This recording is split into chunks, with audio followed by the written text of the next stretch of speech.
Om Vakratunda Mahakaya Surya Koti Samabhava Nirvignam Kurume Deva Sarvakaryeshu Sarvada Saraswati Namastubhyam Varade Kamarupini Vidyarambham Karishyami Siddhir Bhavatu Me Sadam Gurur Brahma Gurur Vishnu Gurur Deva Maheshwaraha Guru Sakshat Param Brahma Tasmai Shri Gurave Namaha Om Sahana Bhavatu Sahano Bhunaktu Sahaviryam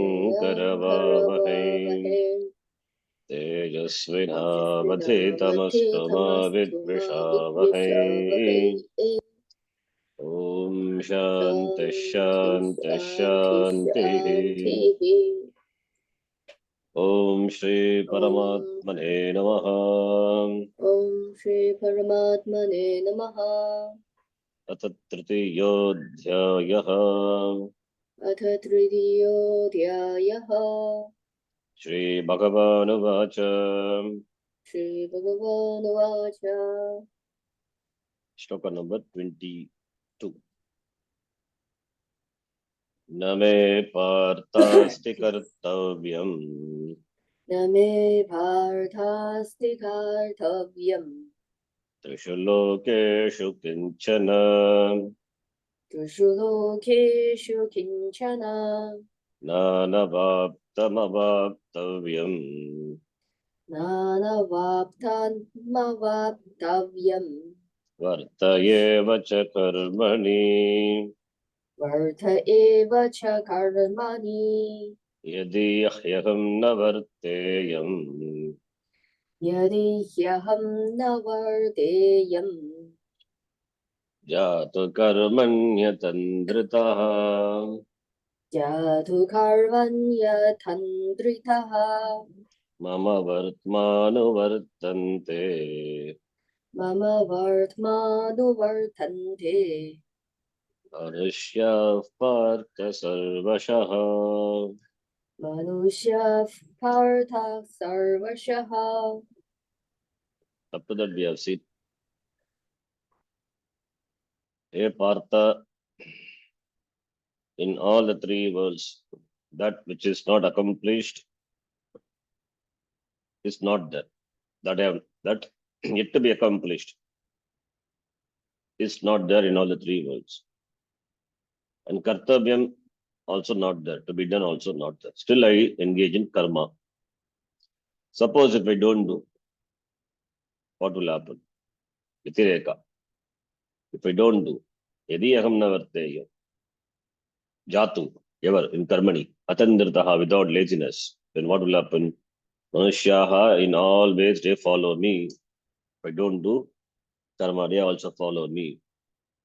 Following me, they will become lazy. They will not accomplish anything in life. Any of the Purushartha. The Purushartha which has accomplished in this loka, and they will not work for Moksha Purushartha. That is also accomplished in this loka only. There is no moksha after death. Moksha is here only. And one Purushartha is there. That is enjoying Sukha and Bhoga, Kama Purushartha in Swargaloka, for which Punyam is required. So one has to work for Punyam also. So any of the Purushartha, whether it is Dharma, Artha, Kama, Moksha, any of them, any of the Purushartha, let it be, they will not get. Because they don't work. Because I don't work, therefore they also don't work. So therefore they will deny themselves any Purushartha. And also, not only that, not only their Purusharthas are denied, then their mere survival also will become a problem. At least for survival's sake, one has to do karma. That also will become a problem. Minimum karma for survival. One has to earn for one's bread. That also they will not do. Become burden to others. So therefore, instead of that, one can be a really a karmi and work for. One can be a karmi, meaning one can have desires and work for accomplishing it. That is better than not doing. That's why the next shloka here he says how a jnani should work. How a jnani should work. So, and next shloka he says how a jnani should work is going to come. Next shloka he says the result of this, if I don't do karma, then what will happen? That is continued. The next shloka also. Sankarasya chakartasya upahanya mima praja. If I don't do karma, people will follow me and they will get destroyed. That is said in the next shloka, shloka number 24. Yes, let us read that.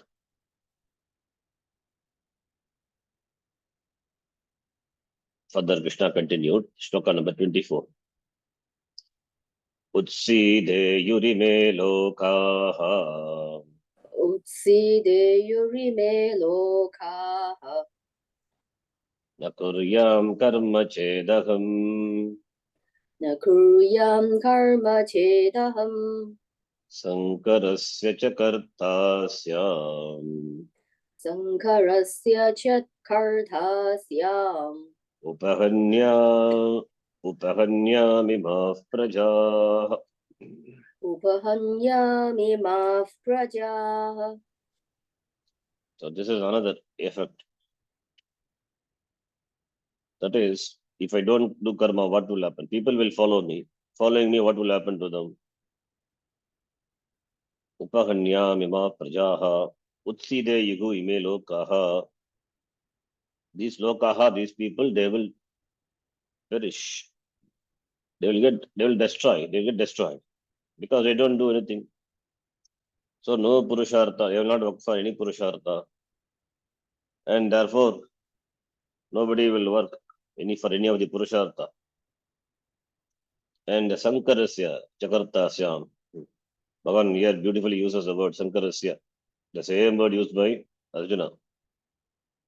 He told, if we fight the war, we will be creating confusion in the society. Now Bhagavan says, if I don't do, people will follow me and that will cause confusion. It means one has to work, one has to do karma. One is supposed to do what one has to do. One has to do what one is supposed to do, sorry. One has to do what one is supposed to do.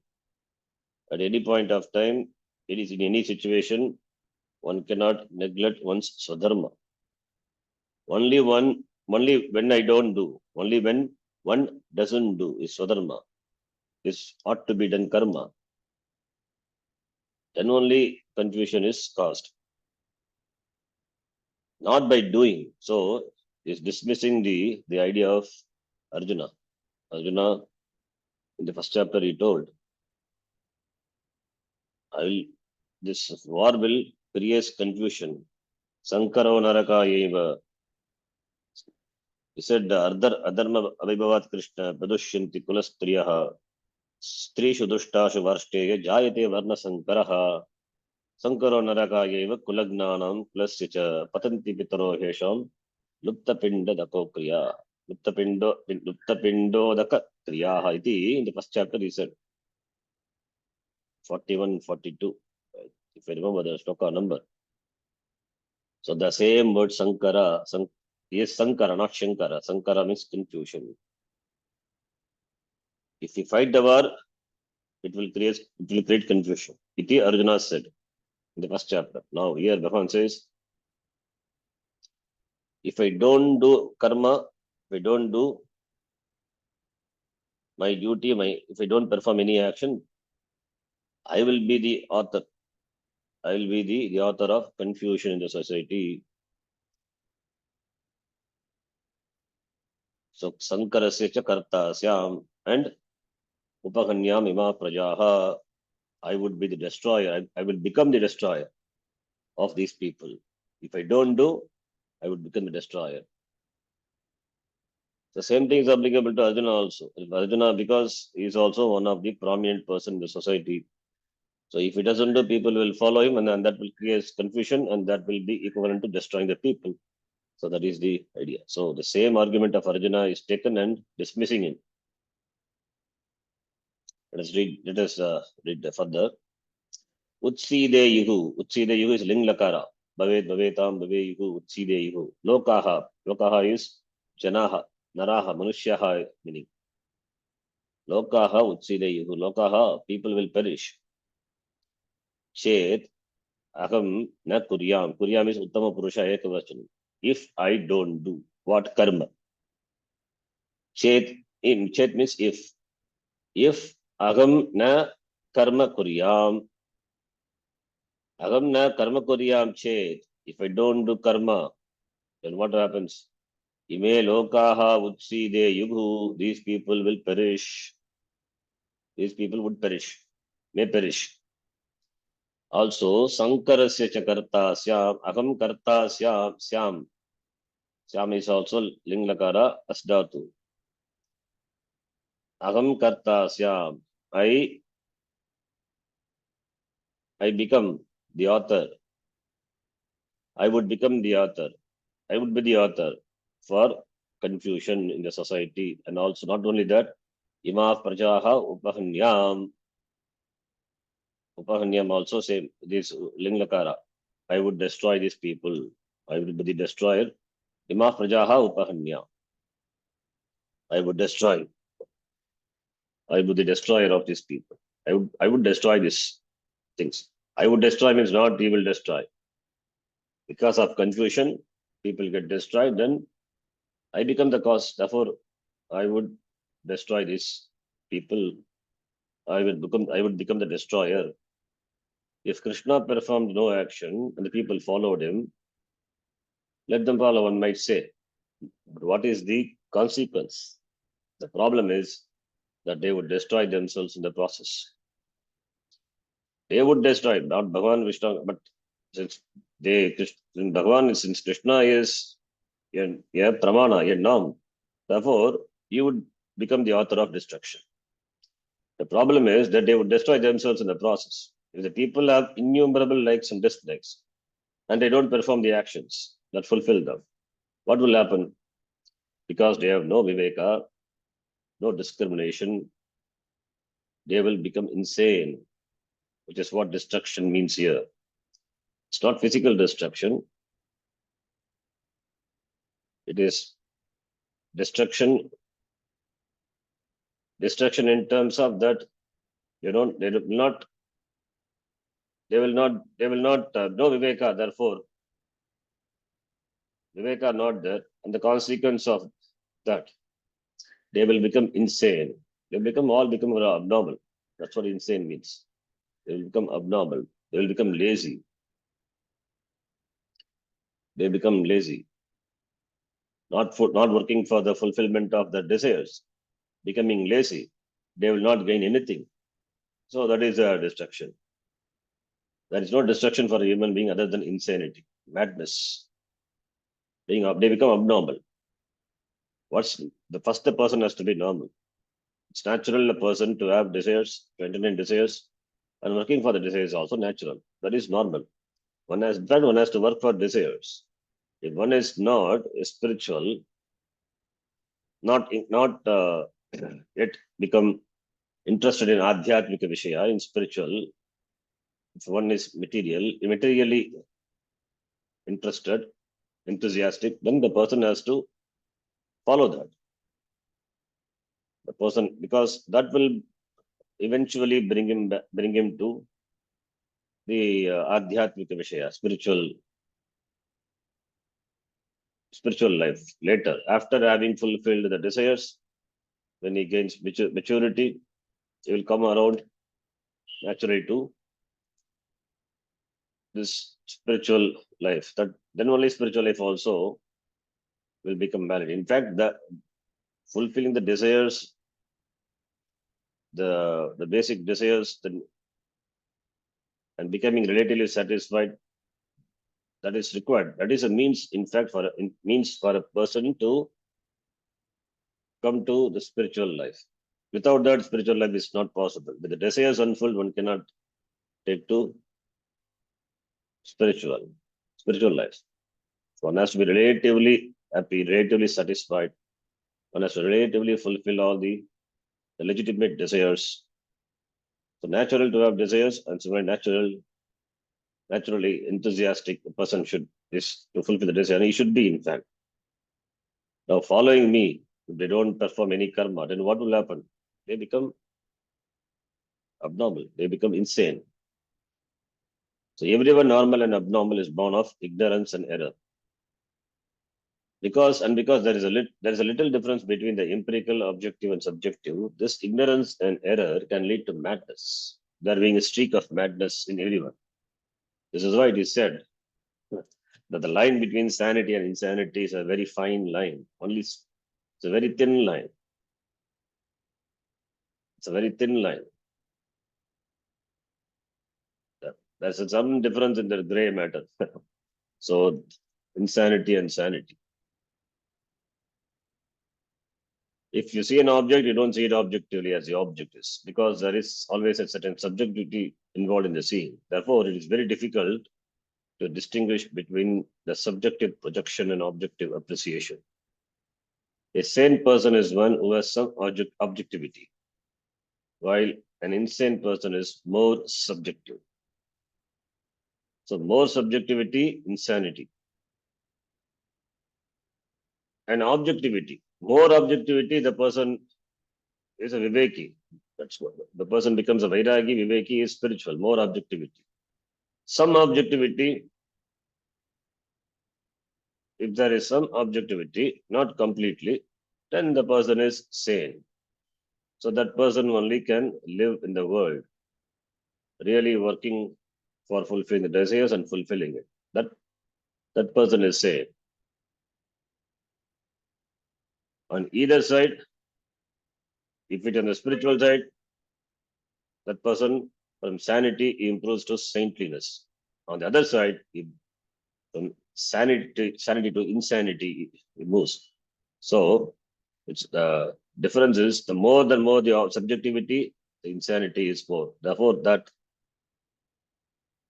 the indicator, if it is only on the left hand side, indicator, that is the person is subjective, then the person is insane.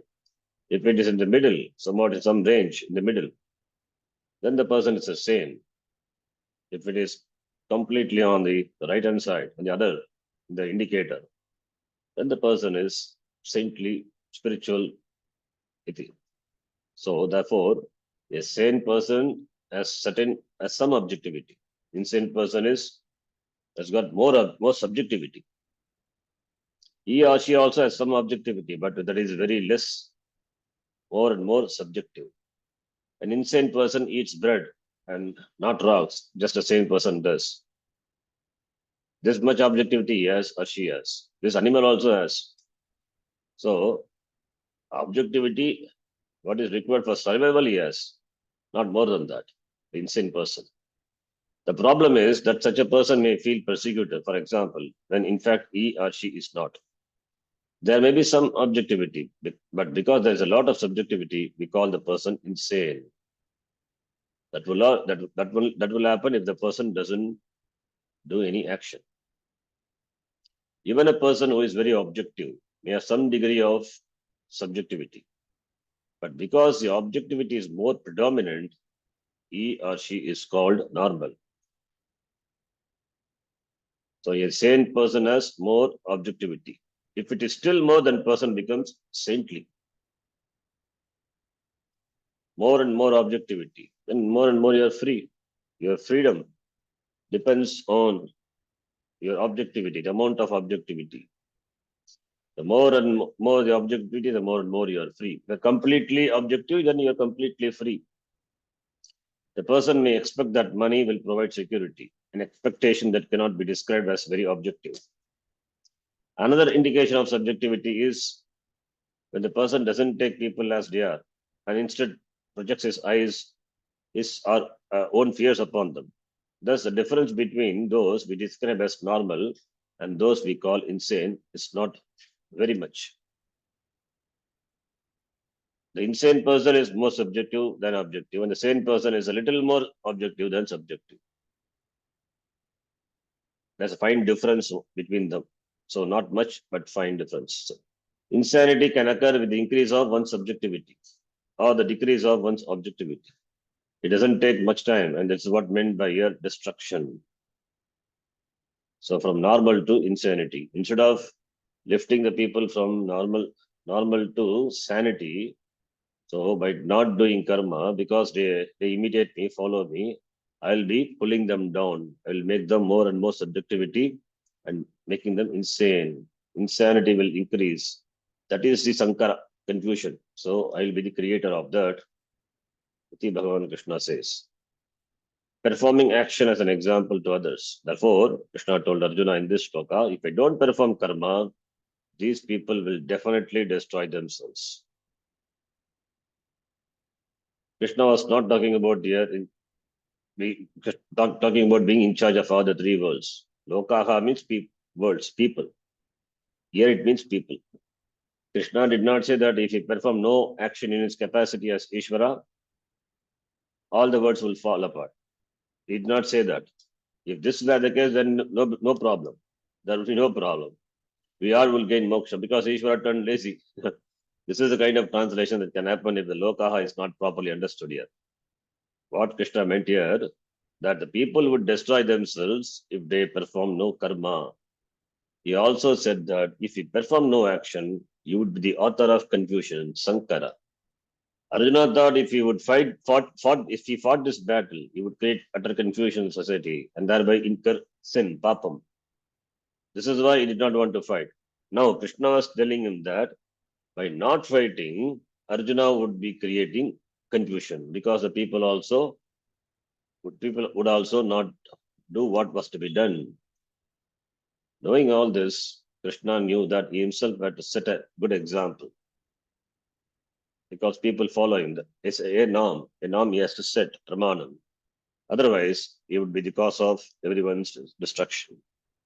The people had to do their karmas. Then only the society will be healthy. People will be sane, society will be healthy.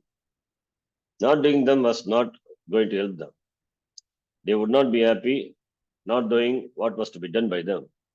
They may not have been very happy doing karma, but not doing would be far worse.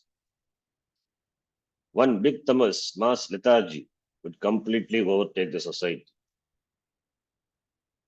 Previously, Krishna had pointed out that when once buddhi, the intellect is gone, the human being is destroyed. Buddhi nashat pranashyati, second chapter we saw. This destruction is not physical. It is buddhi nasha. It is destruction of the intellect, the capacity to discriminate what is and what is not. Here Krishna said if the people did not do what was to be done, there would be buddhi nasha, meaning that all reasoning would be gone and they would no longer be human beings. So it is something more serious. No longer be human beings. Thus, simply people always take what an exalted person in the society does as a model. Thus, simply because people always take what an exalted person, Shrestha Purusha, in the society does as a model, Krishna would be the cause of the destruction if he did not perform karma. So here, the destruction is the destruction of their normal life. They will become abnormal. That is the destruction. The second chapter, destruction, what was talked about, buddhi nashat pranashyati, that they get spiritually destroyed. It means when the buddhi is destroyed, buddhi is destroyed means the capacity to do the viveka, discriminate and understand, that is destroyed. That is spiritual destruction. It falls from if he falls from the understanding the vastus as it is, and therefore it is not even a spiritual. You can call it a spiritual fall, but it is not a really a fall. It will not destroy the person. Again, he can work and come up. grow spiritually. So it's a spiritual destruction.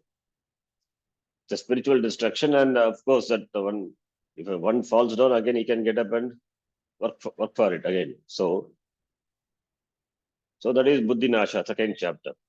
Buddhi Nasha Pranashyati.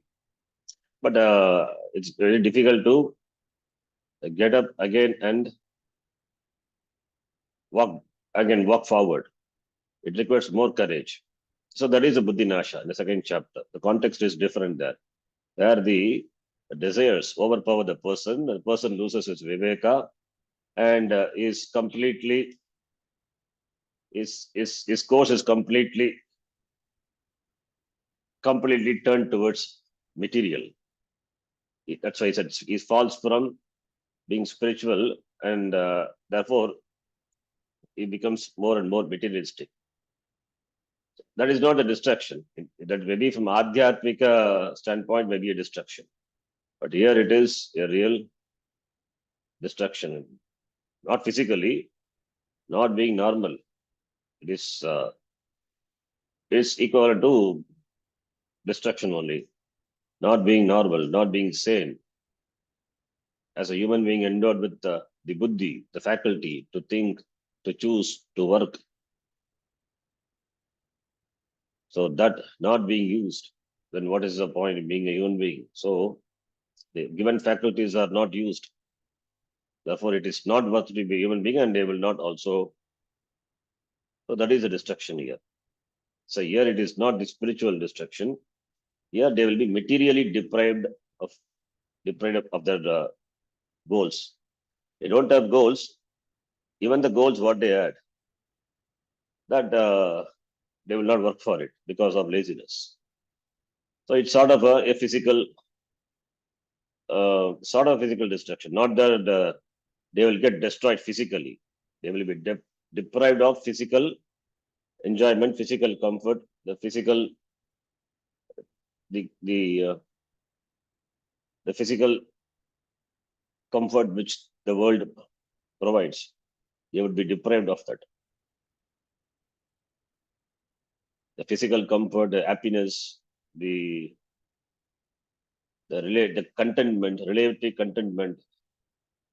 These are required for a person to be sane, normal person.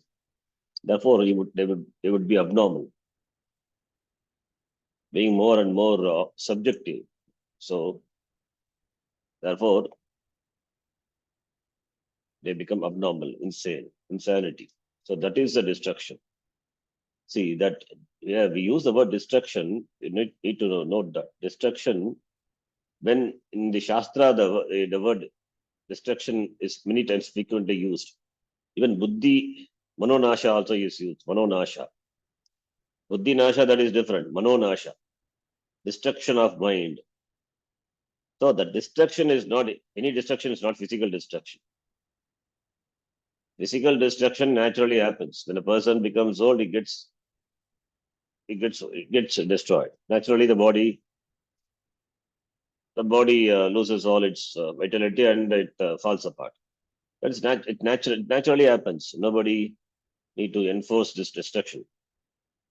Therefore, whenever the Shastra uses the word destruction, it is in terms of Viveka.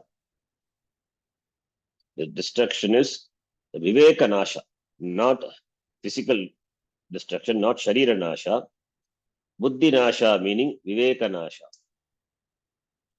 Mano Nasha that we say in meditation, that is different. Mano Nasha means that they translate it as destruction of the mind. It is not the destruction of the mind. That is the Abhimana with the individuality. That is gone. That is Manonasha. Abhimana with the total. Abhimana with Ishvara. That is that Abhimana, Ahankara, that Agam iti Abhimana. That is not there. That is Manonasha. I, the individual. Individual as a being separate. That Ahanta. Because of Ahanta, Aham iti Ahanta. Because of Agam, Mamakara, Ahankara, Mamakara. That is what is destroyed. That is called Manonasha. Manonasha comes after Nididhyasanam, Nishta in Brahma, because of which there is Akandakara Vritti, Brahma Akara Vritti. Only that Vritti alone is there. So therefore, that is termed as Manonasha, destruction of the mind. So that Ajnana Vritti, Ajnana, the Vritti will be there. Mind means Vritti. Vritti will be there, but that Vritti cannot bind the person in samsara. That is Manonasha. The Vritti cannot bind the person. We will not have Abhimana with the Vritti because he has known himself to be that Brahma, which is the cause of this Jagat. So Aham Brahma Asmi. That Vritti makes all the other Vritti Mithya. Makes all the other Vritti Mithya. That is what Manonasha is. In the 6th chapter of Gita, it will come. Later we will see. Manonasha. Manonasha, Buddhinasha. Here it is this known. This Nasha also is there. Apahanya Mima Prajaha. So different Nashas. Nasha meaning destruction, but the meaning is different in different context. In the 2nd chapter, Buddhinasha it is the Viveka Nasha. Buddhi, which stands for Viveka, the Viveka is stultified. That is Buddhinasha.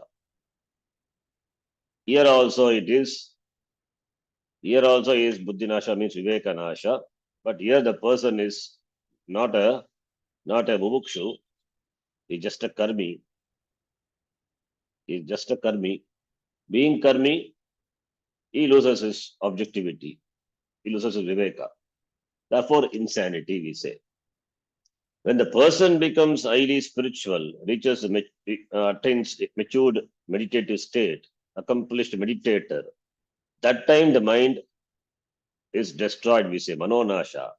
Manonasha meaning dismissing all the vrittis as Mithya vritti, only Atma vritti, Aham Atma Itya, Atma vritti.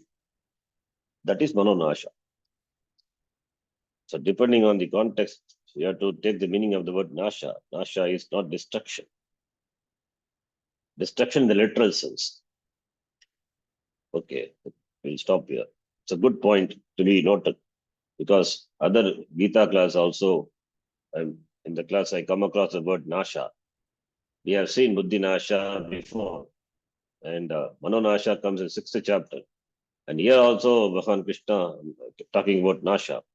So all this Nasha destruction should be understood in what does it mean? Nasha is. The Manonasha, some people they take it literally and they want to kill the mind. It's a very serious problem. Mind cannot be destroyed. Need not be destroyed. It is an instrument. It is not the cause for the it may be the cause for samsara, but it is a cause for moksha also. Manaha eva manusyanam karanam bandha moksha yogo. Mind alone is the karanam, the cause for samsara. Again, the mind alone becomes the cause for moksha also. It means mind being what it is up to the person who uses the mind, because mind is just a karanam. So it all depends on the person who and how the person handles it. Okay, I think this is a good point to note this Nasha. Okay, we'll stop here. On 25th shloka, we will see in the next class. Om Purnamadav Purnamidam Purnat Purnamudachyate Purnasya Purnamadhaya Purnameva Vashishyate Om Shanti Shanti Shanti Harihi Om Shri Gurubhyo Namaha Harihi Om Dhanyavadaha. Thank you, sir.